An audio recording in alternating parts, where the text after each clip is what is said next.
All right. Welcome, everyone, to today's webinar, Measuring What Matters, using personality assessments to unlock diversity and inclusion. My name is Andrea Facchini. I'm a business psychologist and partner at Awair. We are an international consulting firm specializing in assessment and development, and Hogan distributors in the UK, Italy, and France. I'm delighted to be joined today by Dr. Alise Dabdoub. She's a research scientist and director of product innovation at Hogan. Alise is a real research powerhouse. She has published widely and is deeply passionate about today's topic. So welcome to the session, Alise. Thank you. Good to have you here. And so let me tell you a bit more about what we'll explore in this session, and I'll pass the mic to Alise. So we're going to look as to how psychometric assessments can help organizations reduce bias in hiring and development decisions, strengthen team cohesion through shared values and drivers, and also foster psychological safety and authentic inclusion. So very big, and I would say personally important topics. Now, before we get started, just a quick note. Today's session is being recorded, and the recording will be shared with you afterwards. Please also make use of the Q&A function during the presentation. We'll leave time at the end to answer your questions. So thank you again for joining us. And with that, I'll hand over to Alise to begin. Thank you so much for that introduction. The presentation is called Measuring What Matters Using Personality Assessment to Unlock Diversity and Inclusion. Before we get started, I'll just give a brief agenda. So I'm just going to introduce myself. We'll talk about some traditional approaches to diversity, equity, inclusion, and belonging. We'll talk about selecting for diversity, and then how values can serve as the glue that holds teams and organizations together. We'll talk about fostering inclusion and belonging with team sessions. And then finally, I'll give a couple micro actions that you can take right now to increase inclusion and belonging in your team or your organization. So brief background on me, I'm the Director of Product Innovation at Hogan Assessments. Our team manages the assessments themselves, updating them, the norms, and any of our pre-made selection profiles. I've been at Hogan for 5 years. I have a PhD in industrial organizational psychology from the University of Oklahoma in the United States. And then I have a research focus on DEI, discrimination, methodological bias, and then occupational health. So I want to talk about some traditional diversity, equity, inclusion, and belonging efforts. It can often center on increasing representation, which is good and important, but it's insufficient long-term. They rarely shift power or truly amplify marginalized voices. And I want to talk through a few ways that traditional DEIB approaches can go wrong. So this should help you think through your company's DEIB strategy and help you realign it to be meaningful and impactful. So increasing diversity is definitely the first step in any DEIB program, and it's really important. However, only increasing diversity can sometimes lead to tokenism. And that's when organizations make an effort to appear diverse without actually taking meaningful steps to increase and retain a diverse group of individuals. Tokenism can look like hiring a few individuals from various identities, featuring diversity in promotional materials while not reflecting that diversity in the workforce, having the one woman engineer on the job page, for example, or not challenging systems that create exclusion, such as lack of mentorship or career growth pathways, things like posting during Pride Month, but not supporting LGBTQ employees or people year round. And tokenism is a problem because it can give a false sense of what the organization would be like to outsiders or people who are applying to work at that organization. And it can also give a false sense that there isn't much work to be done because the organization is already diverse. So because of that, it can impede true change. The second way, many organizations adopt DEI strategies because it can look good to customers or investors. But when DEI is treated as just a business case, it often misses deeper and systemic issues that sustain inequity, because business strategy and priorities can shift and change, as I'm sure we've all seen. So genuine impact comes from focusing on long-term, sustainable, and impactful change. And I included a screenshot of this book. We just read this at Hogan, actually, in a book club, and it's a great book. The author from this book did a talk at a conference I went to, and it was great. But it's a really good book about how you can Incorporate analytics into your overall company strategy and how not just increasing diversity is important, but also how you can increase inclusion as well and monitor that mathematically and from a metric standpoint. So I just want to give that a shout out. It's a great title, Inclusalytics. Yeah. So Yeah, both fantastic.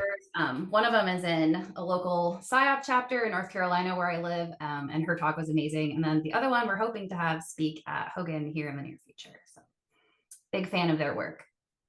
Another way to think about how these interventions can go wrong is being market driven versus justice oriented.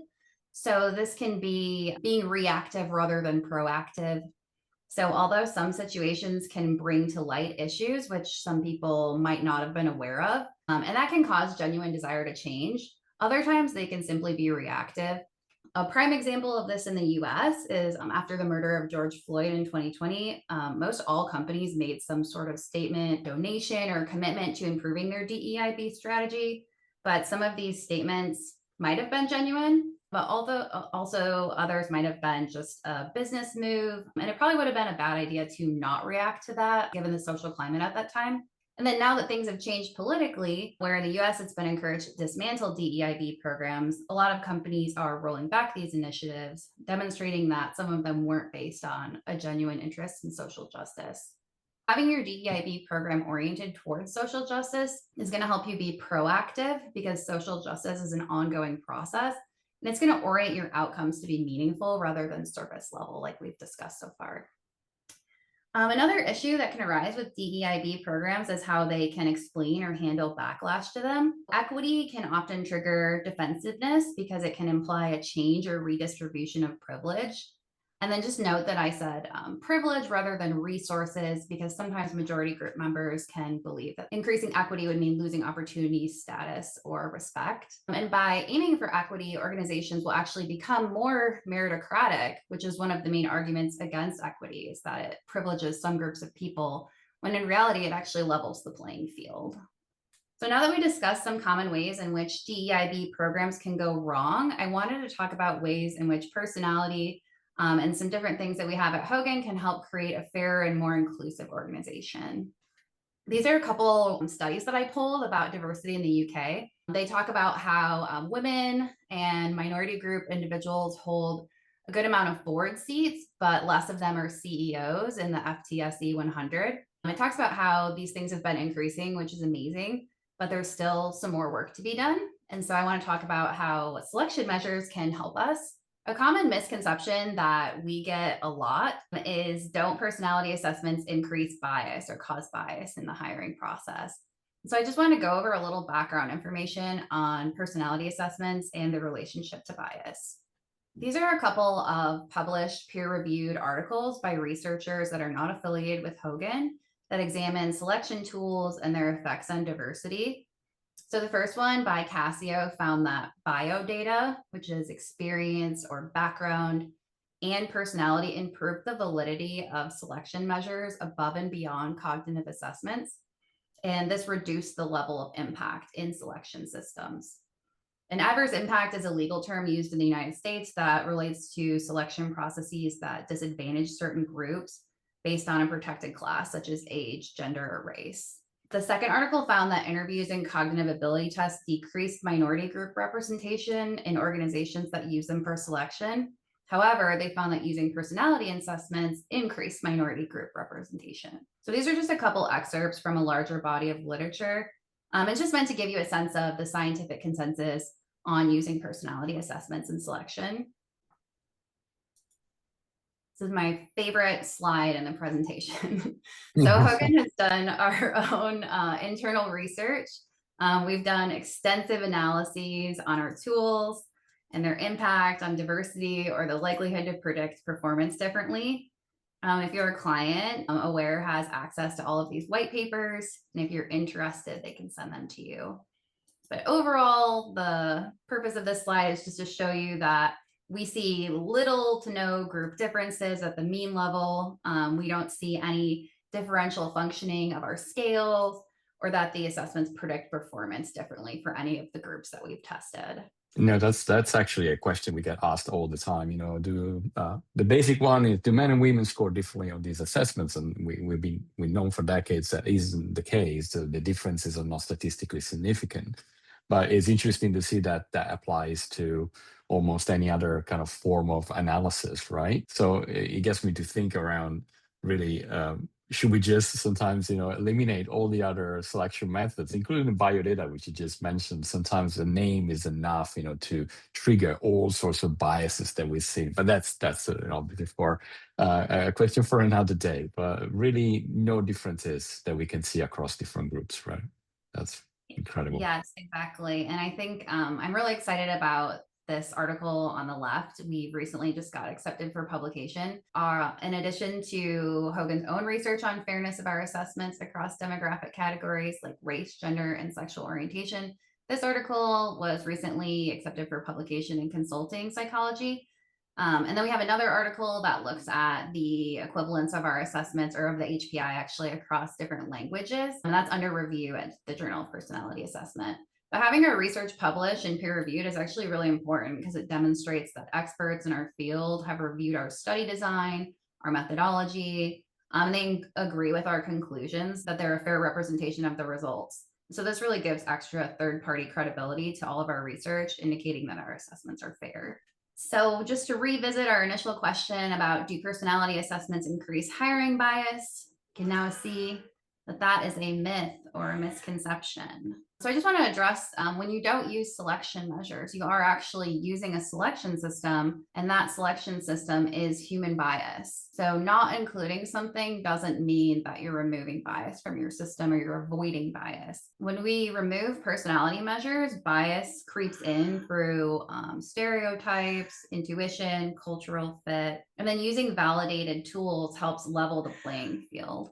So Hogan's own data shows that our personality measures lead to more diverse and effective teams, and that the assessments can replace biased intuition with evidence that helps people succeed based on their potential rather than any preconceived notions someone might have. So how does using personality help? Personality assessments, when used correctly, create fairness by reducing subjective judgment. They help organizations make better, more equitable decisions about who gets hired, promoted, and developed. If we introduce personality as a screening tool for the selection of candidates, we can increase physical diversity because people will be equal, or the personality assessment is equally predictive for all groups of people. It also allows for at least one unbiased data point in the selection system. So it reduces the reliance on human judgment to some extent. And it also reduces the reliance on more biased tools such as cognitive assessments. It also helps us provide targeted interview questions. So, for example, understanding what strategies someone might do to stay organized if you see that they're low prudence, rather than basing interview questions on a person's subjective opinions or their thoughts on what questions should be asked. And another important thing about them is with promotion decisions. At Hogan, we often talk about leader emergence versus leader effectiveness. But using personality can give someone a chance who might not have had the same amount or the same experience as someone else. So we often see that the best performer is promoted to the manager role, but the best performer might not necessarily be the best manager because the manager is actually a different job than the individual contributor role. So maybe someone with different experience might actually be the best person to lead the team. And personality can help us see this. Sorry, just wanted to add something out of on practice. What happens in our day-to-day practice is that there's a lot of tension sometimes when the psychometric does not seem to align with our perception of an individual. And I suppose my take on that, and what we've been saying to our clients, that that's actually the value of the assessment, right? If the psychometrics always confirm what you thought about an individual, there would be very little point in using them. But I think that external objective view that sometimes will align with your understanding of that person, but sometimes may not. That tension is actually the real power. Maybe the psychometric is seeing things that you haven't seen, or maybe again the unbiased approach is adding some data about the individual, and it could be a very important data point within that selection process. But I suppose there is a lot of tension when the two stories don't align. I suppose this could be also evidence of human biases at play in some ways. Yeah, exactly. I think that's a really good point. So when you look at a personality assessment, you might see someone as just a stellar performer in terms of their task performance, but maybe they're not like the best people person. And so this can help you select either the best manager or help you develop that manager to be better at managing people. The last thing that personality helps with is promoting deep diversity. So that's thoughts, opinions, values. So selecting people with different characteristics is going to bring a more wide view and thought process to your teams and organizations. And then if you're not familiar with Hogan, we have two flagship personality assessments. So the first is the Hogan Personality Inventory, or the HPI. This measures what we call bright side personality. This is your day-to-day, how you behave regularly, and it helps everyone understand how you would get along at work or how you would get ahead in work is how we describe it. Our second personality assessment is the Hogan Development Survey, or the HDS. This helps identify behavioral tendencies that we view as strengths, but under stress or pressure, they can become derailers. So they can degrade leadership effectiveness, they can erode the quality of the business and personal relationships, and derail careers. And Liz, I suppose many people may not know this, but actually Robert and Joyce Hogan developed the HDS because the previous, if you like, assessment measures that were in the market were actually found to be discriminating against various groups of people. So it's always been somewhat in the ethos, even 40, 50 years ago, in the Hogan DNA, to prevent that from happening and provide objective and fair measures, right? So the HDS, I suppose, was actually developed for that specific purpose. Exactly. So historically, some personality measures have had some clinical psychology concepts in them. And the HPI and the HGS are developed specifically for a business community. They don't measure any sort of mental, cognitive, or any other thing than just personality, regular, normal day to day personality. Finally, a couple best practices for using personality for selection. All good selection systems start with job analysis, an IO psychologist's favorite thing in the world. So, job analysis helps understand what predicts success and failure in a particular role, and it will define critical competencies for that role. Not all personality assessments are created equal. So, Hogan has over 40 years of research showing the predictive validity of our assessments. So, using validated instruments is really important, asking for technical manuals and validity evidence before you implement anything. We also want to use validated profiles for selection. That means when we make a cut score to screen someone out, we want to make sure that cut score actually predicts performance or differences in performance in the job. We don't want to arbitrarily make a decision based on a flash report. We want our cut scores to be based on research. Another thing that's important to keep in mind is personality assessments are just one part of a good selection system. There's many things that predict performance, and we want to use the assessments with other indicators of good performance, such as past experience, education, or structured and validated job interviews with behaviorally anchored rating scales. And finally, we want to make sure that we are regularly checking for discrimination in our selection systems so we can understand what piece of the system could be causing discrimination and fix it if we find any. So whether that be the resume screening, the interview, we want to keep that in mind and stay on top of that. And then it's also important to conduct ongoing validation research. So jobs often change over time. Profiles sometimes need updating if a job has changed substantially. If you think about recently with the AI boom, how much has AI changed certain jobs? Could have really changed the way a lot of people work, and it could have caused different competencies to be what really makes someone successful in a role. So updating those selection profiles regularly is really important. And to your last point, monitoring adverse impact, based on our research, this can happen before the psychometric has already been kind of administered. So sometimes it's very tricky to spot, before and after effects. And in some organizations, we found that actually there was adverse impact at the top in succession planning kind of initiatives. So it could be so complex. And that's why I think it's so important, like, as you say, to constantly review or frequently review your practices, because you just don't know when biases may start, getting traction and influencing that process. It's actually very hard to monitor, but definitely doable. Yeah, absolutely. I mean, you can have no selection measures in place, just a resume screen and an interview, and you can have adverse impact. So you can have adverse impact with promotions because you're not recommending people for trainings that help them get promoted. There's so many things that can be Yeah. at play. And so monitoring it all the time is very helpful.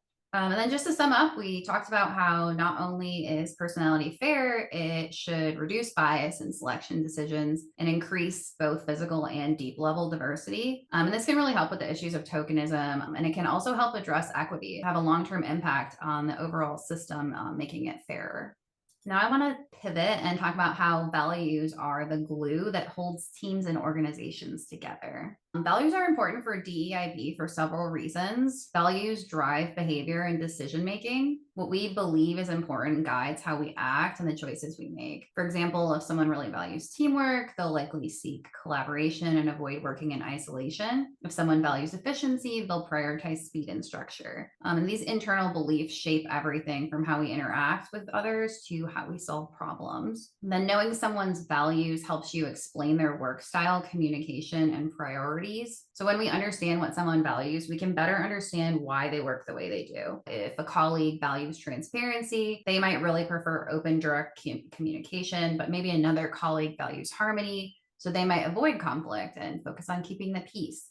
So recognizing these different values helps us interpret their actions more accurately and reduces misjudgment or reliance on assumptions. Misaligned values can lead to misunderstanding or exclusion. So when people don't share or understand each other's values, it can create friction. If one person values speed and another values thoroughness, they might clash over how to approach a project. And without awareness of these different values, people can feel misunderstood or left out or frustrated. And then aligned values help unify across differences.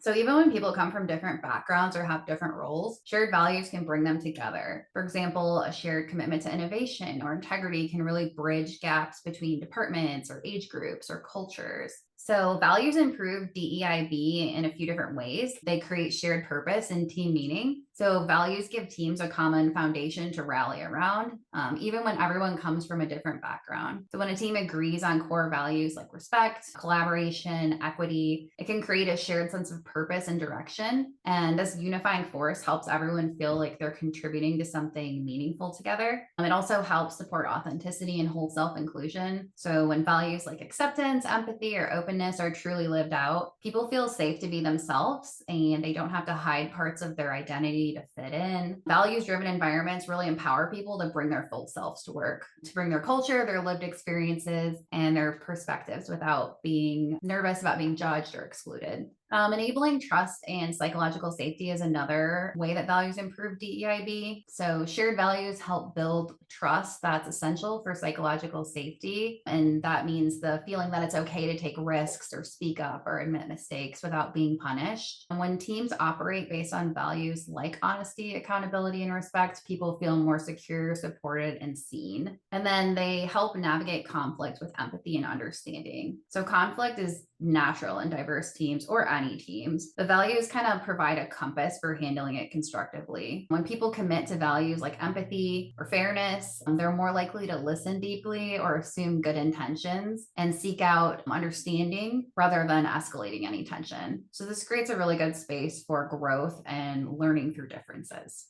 At Hogan, the way we measure values is the Motives, Values, Preferences Inventory, or what we call the MVPI. This is our measure to help understand how people like to be recognized, how they show up at work, what's going to motivate them. There's different scales on there: interest in recognition, hedonism, having fun, how much someone likes science. So this can help you identify the different values in your team and how they can work together.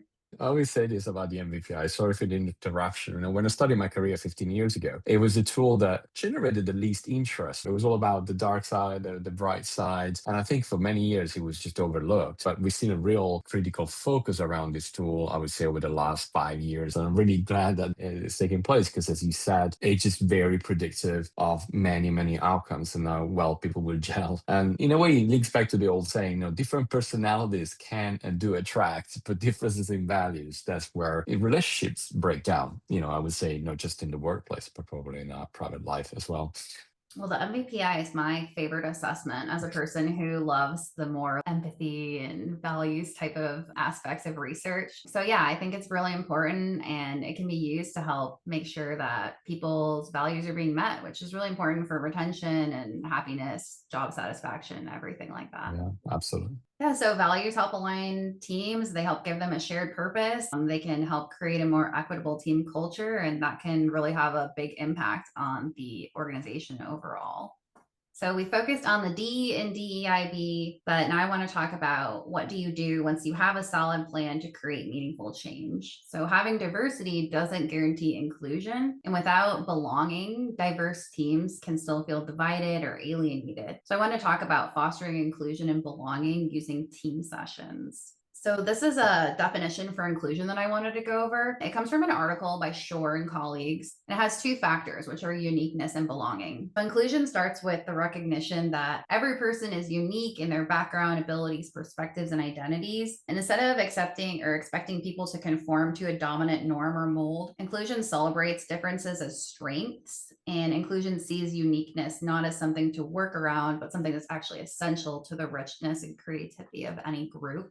True inclusion goes beyond just allowing someone to be present. It's about actively accepting and appreciating them as they are. That means embracing the full person, not just the parts that fit into the existing norms. It acknowledges that everyone has the right to belong, even if they bring unfamiliar, uncomfortable, or challenging perspectives. Inclusion creates a sense of belonging. Individuals feel safe and confident being their authentic selves without fear of exclusion, discrimination, or marginalization. Belong is the emotional result of inclusion. When people know that they're not just invited, but they're truly included, their engagement and motivation and well-being is going to thrive. An inclusive environment see value in what makes each person different. So this could include cultural background, neurodiversity, gender identity, language, disability, life experience, or even thinking style. Inclusion requires intentional effort to identify and appreciate how these different unique traits can contribute to collective success and innovation. So these are a couple more peer-reviewed published articles that talk about the effects of increasing diversity, but not following through on the rest of the commitment to increasing inclusion and belonging. So these are both meta-analyses, which is a type of study that compiles and reviews a bunch of other studies on a specific topic to help us understand what we know overall about that topic. So these studies show the results of being market-driven and not focusing on equity and impact in your DEIB strategy. The first article on the left found that diversity without inclusion actually had more negative consequences than positive, but having an inclusive climate showed consistent associations with positive work outcomes. And then the second article found that organizations with strong DEIB strategies tended to have higher employee engagement, satisfaction, innovation, creativity, and better financial performance. However, they found that leadership accountability and buy-in, as well as actual policy change and employee involvement, was actually crucial for these outcomes to come to fruition. So this is another peer-reviewed article that talks about the theoretical underpinnings of inclusion, including things that will help increase it, and then the outcomes that inclusion will create. So I have a couple things highlighted here because these are some things that I think Hogan's team session, which I'm about to discuss, can help with. So things that can help improve inclusion or increase belonging is having a united performance. So that's like that common goal that we want to rally behind, having good trust on the team, having a collective self-concept or identity, having psychological safety. Things is going to increase group performance and group effectiveness on the team. And Alise, I think you will touch on this, but one hypothesis, that I always had is perhaps, the more strongly aligned cultures can also be the less inclusive because you get into a sort of heroes and outcasts. If we all very much aligned on a set of values, could it be perhaps more difficult to be inclusive of people with different viewpoints or mindset or even thinking styles? So I'm sure you'll touch on this, but it's a question that we get asked very often. How much of an alignment do we need in order to function? Is there such thing as too much of a good alignment in terms of values? Yeah, I think that's a good point. And I think it depends on your goals. Sometimes you want a disruptor. Sometimes you want to shake things up. You're not happy with the culture the way it is. Sometimes you've had too much disruption and you need harmony. And so having that alignment is going to be helpful. So this is a model. I love a good model of our team effectiveness diagnostic. So this is what we call the TED. The purpose of it is to get a baseline measure of team effectiveness that can be used in a team session, which I'll discuss next. But the TED uses a research-backed framework that breaks team effectiveness into the 5 themes that you see on the screen. And our research has linked Hogan's assessments to each of these different themes so that both insights from the personality assessments and the values assessment, as well as the TED, can be used in developing the team and improving it. So with the linkage of our assessments to the team effectiveness theme, we can see how a team's personality impacts each theme.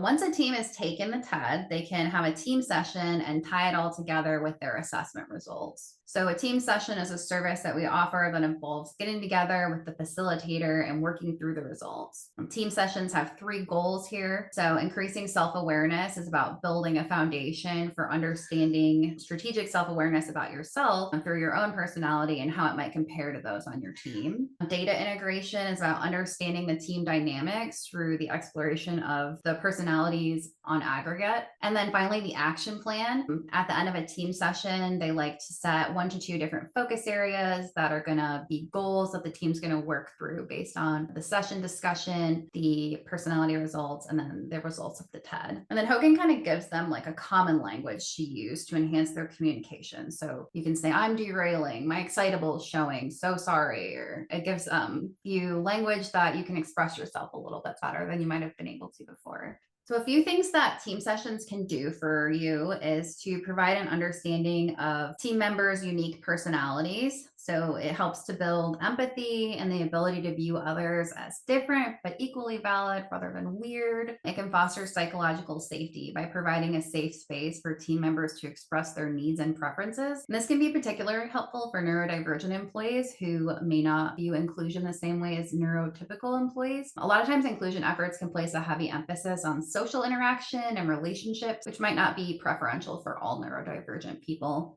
The team session can also encourage better communication. So it provides a common language to talk about differences and an understanding on how others like to give and receive feedback. And then it reinforces the value of diversity. So it helps emphasize that diverse perspectives equal stronger teams. And to the point as well, Elise, around values, something I found in our practice, working with teams, is that people get a sense for other people's personalities, but it's the values very often, again, that kind of surprises others the most, because we don't go to work talking about values, what's important to us. Very often, if you think of the iceberg analogy, they're deeply underwater, and I found that so many meaningful conversations can actually rise from just comparing our value set and our scores on the MVPI. And you accelerate as well a lot of trust building, because also talking about values makes you a little bit more open and maybe vulnerable, right? I found that all the tools are very, very, of course, useful, but the values, again, is the one that perhaps we know the least about people who work, collaboratively with us. Yeah, absolutely. And I think values can also be a source of bias. Like if you really value public recognition, you might think everyone really values that, but some people are more private or they value a card or a thank you note instead. So it kind of helps you see how other people, what they need at work and what really gets them going and happy and motivated.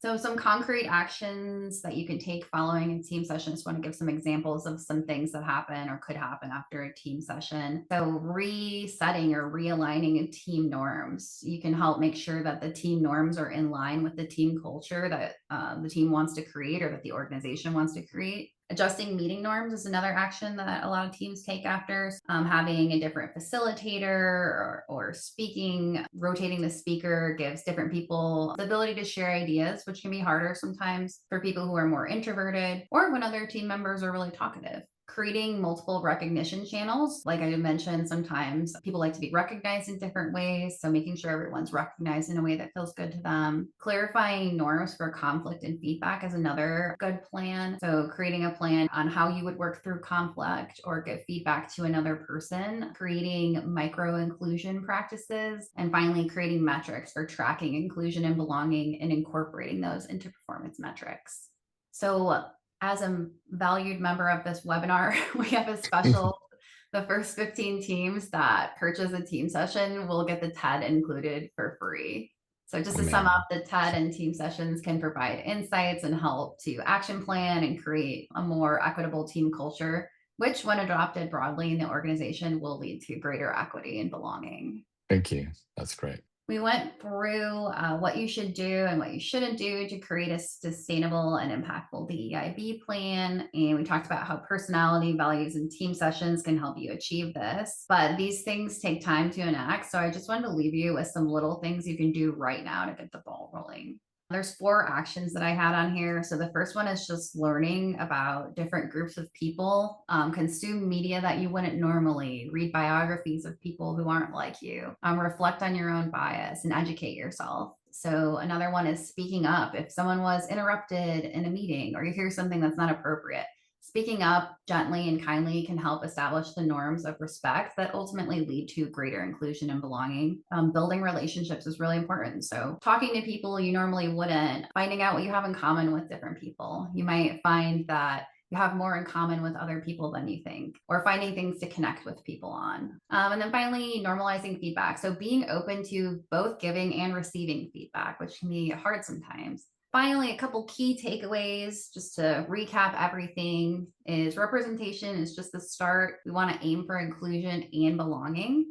Personality data adds fairness and clarity when used responsibly. And then values connect people across differences. And team sessions can help turn insight into action. Thank you so much. The first point you just showed us about educating really resonates with me, at least personally, because I realized that the more you learn about this topic, the more there is to learn, right? And the other point about making friends and, with people you don't really see much affinity with, there was a beautiful video shot in Denmark a while back that showed people from many different backgrounds and very diverse, in a room together. And on paper, there was the punk rocker, the businessman. On paper, they had nothing in common, right? But then when they talk about personal experiences, they were asking questions like, I was bullied at school and you had to raise your hand, or I lost somebody to cancer and they had to raise their hand. They actually realized that through shared personal experiences, they had a lot in common, although the appearances, seem to say quite the opposite. So thank you. These are fantastic tips.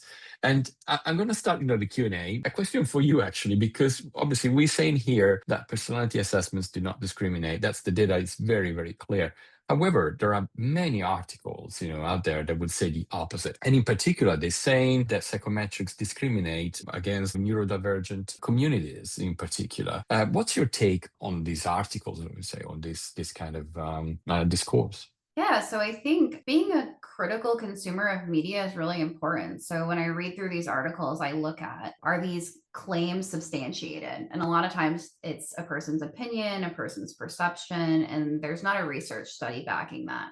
Perceptions are important, and a candidate's experience is also important. But doing a research study and having that data is going to be ultimately what gives us an answer to that question. So there's not much studies on this at the current moment. There was a study at PsyOp last year that I saw that looked at mean differences on the Hexaco personality measure for neurodivergent employees, and they found no negligible mean differences or one small mean difference across diagnosed and neurotypical people. So when you're reading through these articles, I think looking for what are the claims they're making, who's making them, is it a researcher, is it a psychologist, or is it just a person and their opinion, is going to help you identify the validity of these claims. Thank you. And of course, there again, neurodivergent is an umbrella term that could include many different identities, and it can get really, really complex as well. And many people would actually say that the biases are already in place. So job descriptions apparently can already filter in and out, a lot of different minority groups based on what you expect. And again, focusing on what is really important for the job could reduce that risk. One classic example is that we all want people with exceptional interpersonal skills, whatever that means.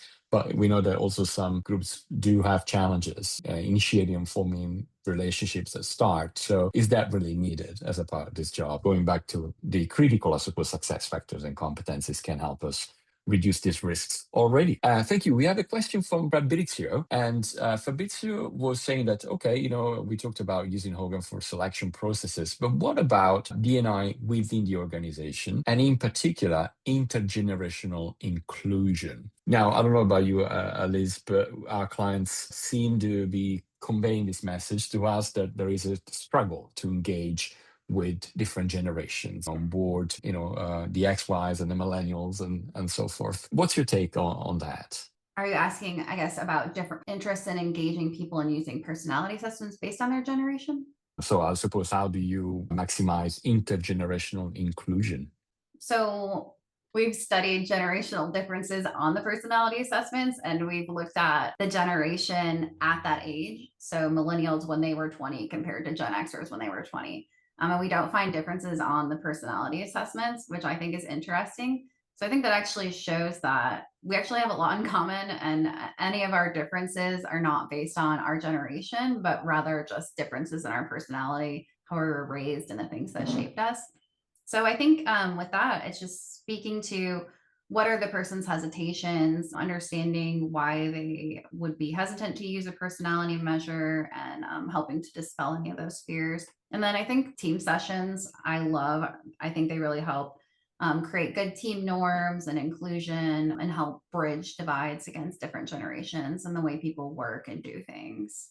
Thank you. And again, we may find that we have more things in common, than we would expect, by getting to know one another.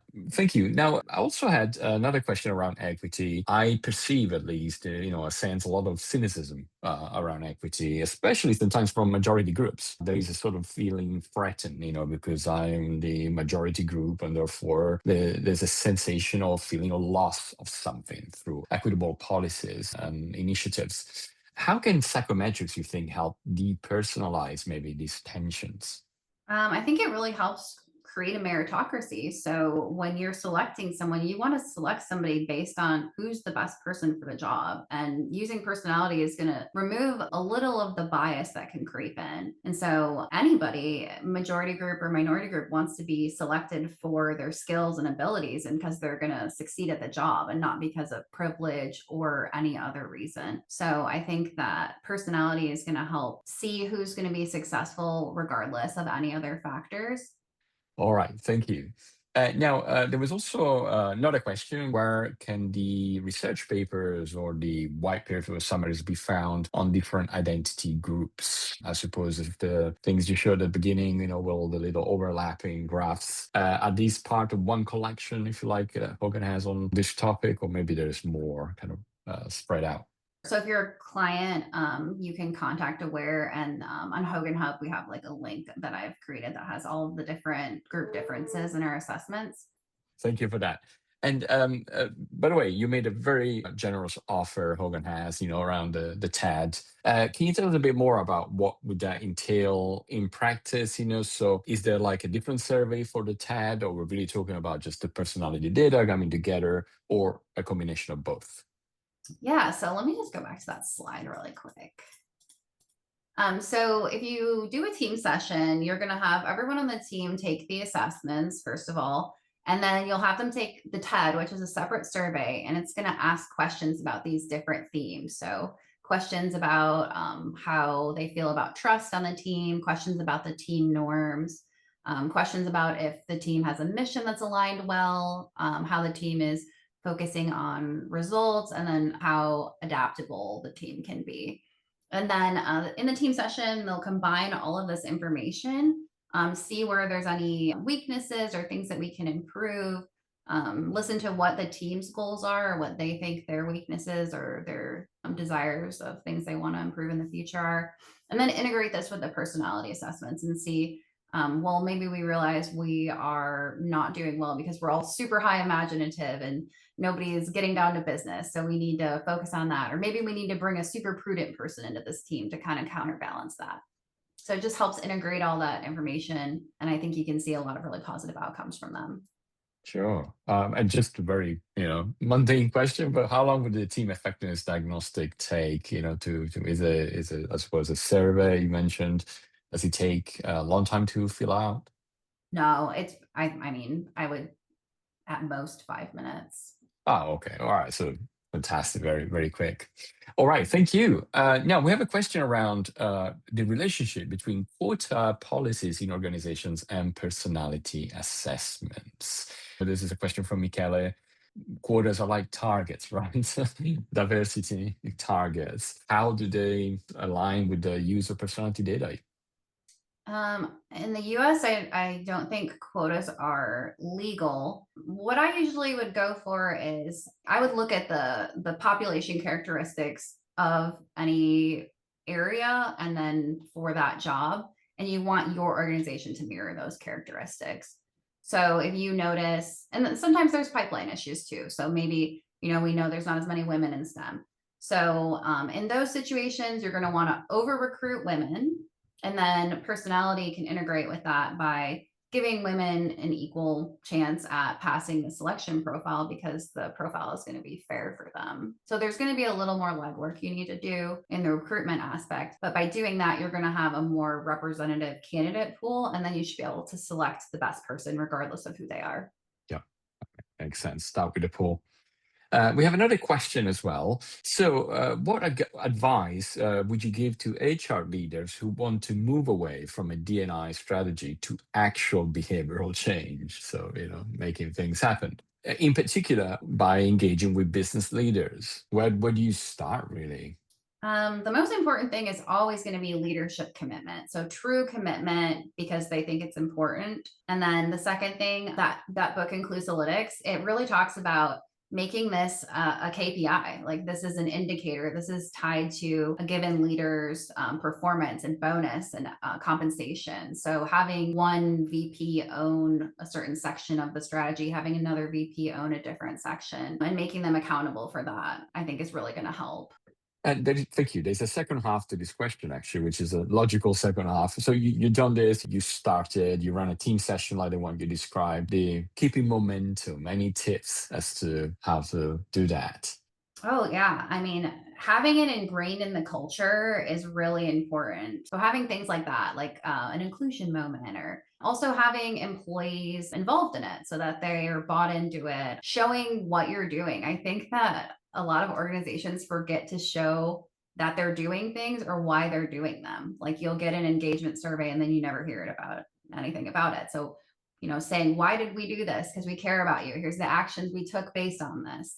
So communicating that it's important over and over again, I think it's going to be helpful too. Thank you. We have another question. Interesting one. How do you measure inclusion, or to Ooh, best measure inclusion? oh, with psychological scales. Yeah. There's Is there a barometer point. or a thermometer of inclusive practices that you come across? There's different vendors that sell engagement surveys that have DEI surveys in them. And then just in the literature, there's measures of things like belongingness, engagement, satisfaction with your team, things like that.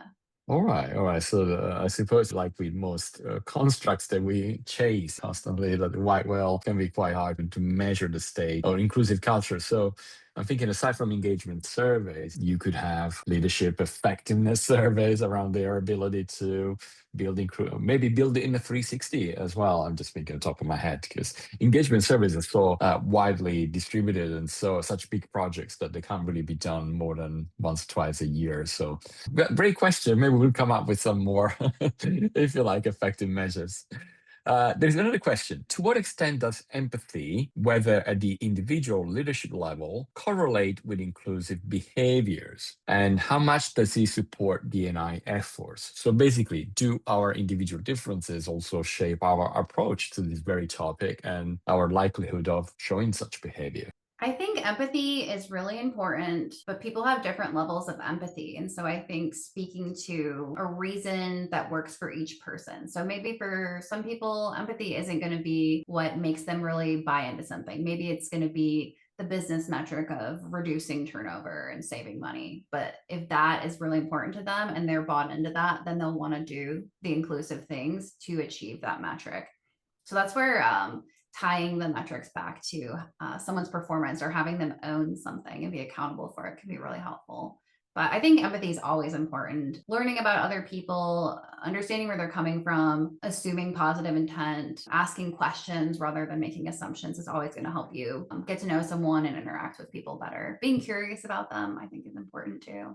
Well, it's starting to sound, to some extent, and I'm being extremely reductionist here, but cultural intelligence was very important. It was a hot topic a few years ago, and it described really the ability or the willingness to learn about new people, making connections, and trying different things and being open to different styles. So maybe we were onto something back in the day, but I'm sure there would be individual differences as to how easy or difficult somebody may find to demonstrate behaviors that are inclusive or not. But nonetheless, of course, when it becomes I suppose, an organizational imperative, then it's more embedded in the culture rather than in the individual efforts. Thank you. How can we apply for the free TED session? Well, get in touch with Awair and we'll forward it from there. So we look forward to getting into the action of it. So that was the last questions. I would like to thank you again. I certainly learned so much today. And as I said, the more I try to educate myself about this topic, the more there is to learn. So it's fascinating. Thank you for sharing your knowledge with us. And thank you to all our guests for attending today. So we will follow up with presentations, of course, recording, and TED or TED session for those who are interested. So get in touch with us. Well, thank you so much for having me, and I hope everyone enjoyed this presentation and got something out of it. No, it's been really an eye-opener list for me. Thank you so much. And again, we'll see you at the next webinar. More info to follow. Thank you.